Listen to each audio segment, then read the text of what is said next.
बाबा तो कुछ भी कह सकते हैं क्योंकि उनके बस की नहीं है बच्चे पैदा करना। हमारे देश में किसी ने भी ये नहीं कहा कि 4 बच्चे पैदा करो। वो जाहिलों वाला काम आज से कई साल पहले हुआ। धीरेन्द्र शास्त्री जी अपना साम्राज्य बनाना चाहते हैं, अपना एक सिस्टम खड़ा करना चाहते हैं। जितनी भी योजनाएं चली ऑलमोस्ट मुस्लिम समाज जो है वो ही हर चीज का फायदा उठा रहा है। नमस्कार दोस्तों, हिंदू वॉइस में आपका स्वागत है। मैं हूं इकराम। हमारे साथ हैं भारतीय जनता पार्टी के नेता, आप लोगों ने कई एपिसोड में देखा होगा, नाम है सुनील खुरचंद। बहुत बहुत स्वागत है सर। नमस्कार। सुनील जी, एक बात बताइए, आपकी पार्टी से जुड़े हुए कुछ लोग जो समर्थक अपने आप को कहते हैं, सरेआम सड़कों पर, मुंबई की सड़कों पर नारे लगा रहे हैं कि मुसलमानों का आर्थिक बहिष्कार करो, उनका पूर्णतः बहिष्कार करो। जब तक उनका बहिष्कार नहीं करेंगे उनकी अकल ठिकाने नहीं आएगी। एक तरफ आपकी पार्टी केंद्र में और नेता बड़े बड़े ये कहते हैं कि हम जनसंख्या नियंत्रण कानून लाएंगे, वहीं दूसरी तरफ एक बाबा है, आजकल बहुत ज़्यादा लाइमलाइट में है, नाम है धीरेन्द्र शास्त्री। वो कहते हैं 4 बच्चे पैदा करो, 2 बच्चे राम के नाम करो, 2 बच्चे इसके नाम करो। ठीक है, तो ये आपकी पार्टी से जुड़े हुए लोग किस तरह के बयानबाजी करते हैं और आप क्या इनका समर्थन करते हैं? देखो, मेरा मानना यह है, सबसे पहले आप लोगों को एक बात बताना चाहता हूँ। किसी भी नेता ने ये नहीं कहा, हमारे प्रधानमंत्री जी ने ले लो, क्योंकि देश प्रधानमंत्री जी से चल रहा है और पूरा वर्ल्ड प्रधानमंत्री जी को देख रहा है। हमारे देश में किसी ने भी ये नहीं कहा कि 4 बच्चे पैदा करो। वो जाहिलों वाला काम आज से कई साल पहले हुआ। सांसद है साक्षी महाराज, वो कहते हैं। मैंने क्या बोला? वो जाहिलों वाला काम जो था वो पहले होता था कि 10 बच्चे पैदा कर लिए, 8 बच्चे पैदा कर लिए। आज की डेट में चाहे कोई भी समाज हो, चाहे हिंदू हो, मुस्लिम हो, मुस्लिम का ऑलमोस्ट सारे लोग बोलते हैं कि इन्होंने इतने बच्चे पैदा कर दिए। तो अब इनकी जनरेशन में, इनमें भी लोग इतने पढ़े लिखे हो गए कि उनको भी पता है कि हमने अपने बच्चे का भविष्य बहुत अच्छा बना के देना है।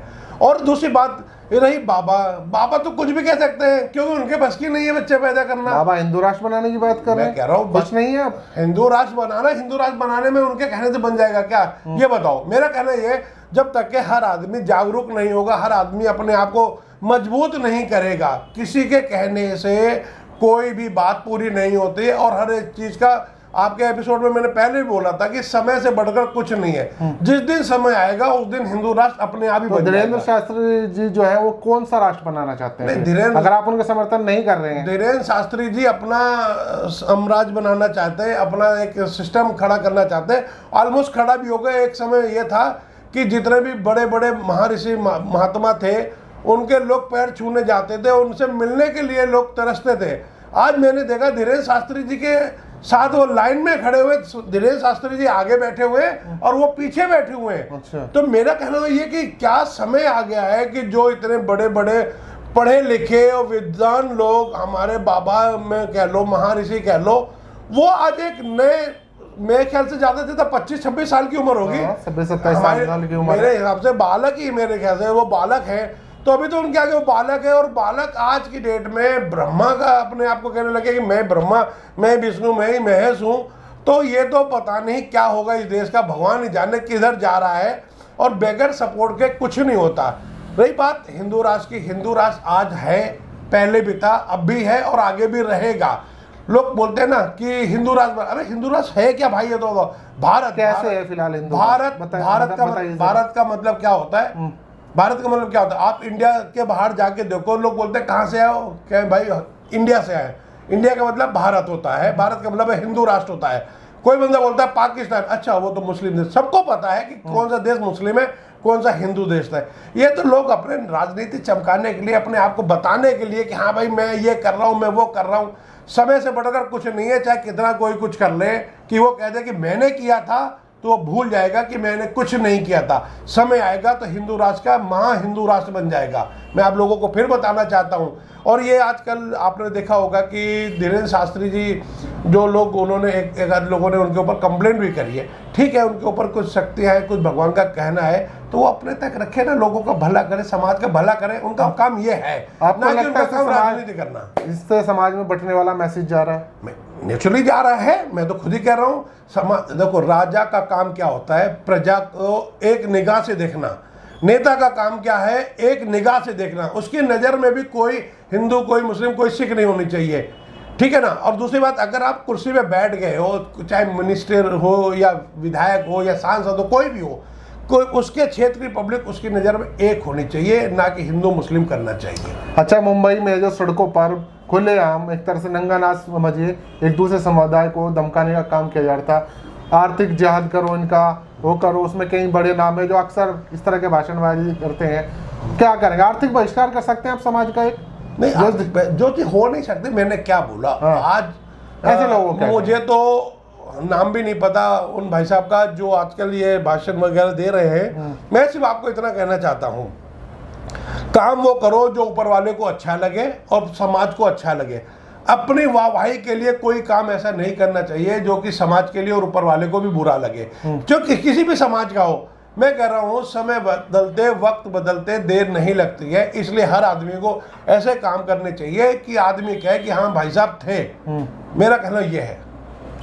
अच्छा, मुसलमानों के खिलाफ लगातार इस तरह के बयानबाजी इधर से उधर से सब हो रहे हैं, तो ऐसे में भारतीय जनता पार्टी का स्टैंड क्या है? देखो, भारतीय जनता पार्टी का, मोदी जी का एक ही स्टैंड है, सबका साथ सबका विकास। बाकी दुनिया कुछ भी है, कोई फर्क नहीं पड़ता है। मैं आपको फिर बता दे रहा हूँ, कोई कुछ भी बोले उसको बोलने दो। मोदी जी तो कुछ नहीं बोले, मोदी जी तो सब हर समाज को लेके चल रहे।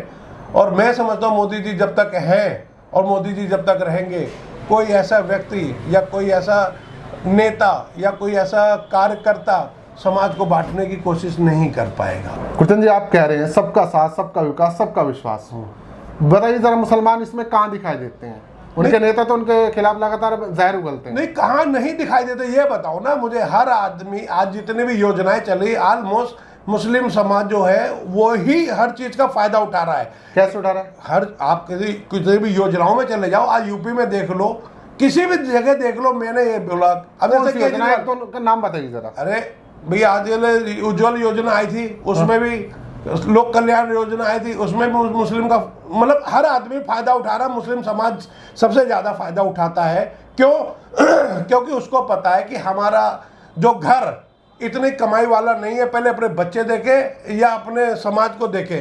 तो वो ये नहीं देखता कि उस क्षेत्र का नेता जो हिंदू है, उसको अपने भविष्य, अपने बच्चों को पालना है, अपनी समस्याओं को दूर करना है, तो उस चीज़ का उसने फायदा उठाना है। हिंदू समाज एक ऐसा समाज है, वो अपनी शर्म के मारे नहीं जाता है, और उसके बाद बावजूद जब तुम शर्म करोगे तो तुम्हारे कर्म फूटेंगे।